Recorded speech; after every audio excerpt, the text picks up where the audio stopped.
நம்ம பணத்தை திருப்பி கொடுத்துருவாங்க. ஆனா இந்த 2 கணக்கு இருக்குல்ல, என்ன கணக்கு? பாவ கணக்கு, புண்ணிய கணக்குன்னு ஒண்ணு இருக்கு இல்லையா?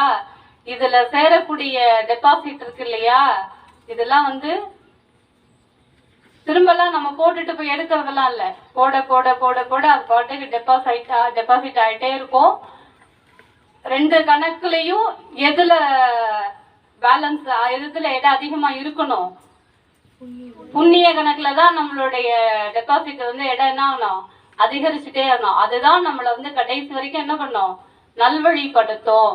அந்த பாவ கணக்குன்னு ஒண்ணு இருக்குல்ல, அதுல நமக்கு தெரிஞ்சு கூட ஒரு துளி % போயிடக்கூடாதுங்கிற நினைப்பு நமக்கு வரணும், அந்த சிந்தனை நமக்கு வரணும். நம்ம செய்யக்கூடிய செயல்கள், நம்ம படிக்கக்கூடியது, அடுத்தவர்களுக்கு செய்யக்கூடிய உதவி, ஆலயங்கள்ல செய்யக்கூடிய தொண்டு, இதெல்லாம் என்ன செய்யும்? எந்த அக்கௌண்ட்ல போய் சேரும்? புண்ணிய அக்கௌண்ட்ல போய் சேரும். அது சேர சேர அப்ப சாமி உங்களுக்கு எப்படி வச்சிருப்பாரு? நல்லா வச்சிருப்பாரா? நல்ல படிப்பு கொடுப்பாரு, நல்ல வேலையை கொடுப்பாரு.